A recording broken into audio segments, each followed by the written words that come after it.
আসসালামু আলাইকুম রহমতুল্লাহ। ওয়ালাইকুম আসসালাম ওয়া রাহমাতুল্লাহি ওয়া বারাকাতুহু। স্যার, জ্বালানি তেল নিয়ে দেশের পরিস্থিতি সম্পর্কে কিছু বলুন।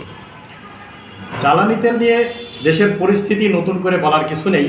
দেশবাসী সকলেই দেখছে, পাম্পে গাড়ি মোটরসাইকেল যেমন লাইন ধরে আছে, তেমনি কৃষকরা তাদের সেচ কাজের জন্য, তেলের জন্য লাইন ধরে আছে, তেলের জন্য হাহাকার। এটা দেশে সবাই দেখছে। স্যার, পরিস্থিতি সামাল দেবার জন্য সরকারের প্রস্তুতি কতটুকু বলে আপনার মনে হয়? এই বিষয়টি সম্পর্কে আমি গ্রামের ছোট্ট একটি উদাহরণ দিতে চাই।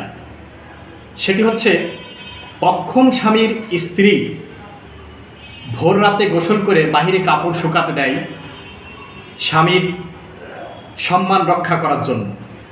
বর্তমান সরকারের পরিস্থিতিটা ঠিক এমনই। ইমার্জেন্সি ব্যাকআপ প্ল্যান বলে সরকারের কোনো কিছুই নেই।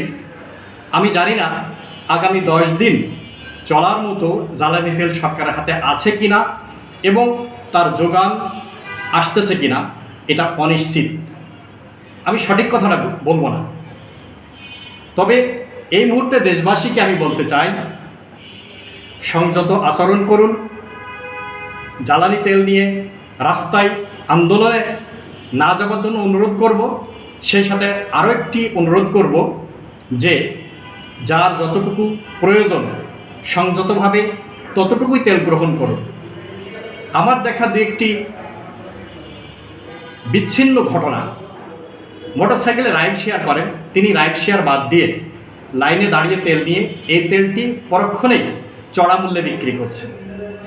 গ্রামের মুদি দোকানদার, যিনি দোকানে বসে আছেন, তার ছেলেকে মোটরসাইকেল দিয়ে লাইন ধরে পাঠাচ্ছেন, ওখান থেকে তেল নিয়ে এসে মুদি দোকানে চড়া মূল্যে বিক্রি করছেন। এগুলো অনৈতিক কাজ। দেশের এই পরিস্থিতিতে এগুলো পরিহার করুন। ধন্যবাদ সকলকে।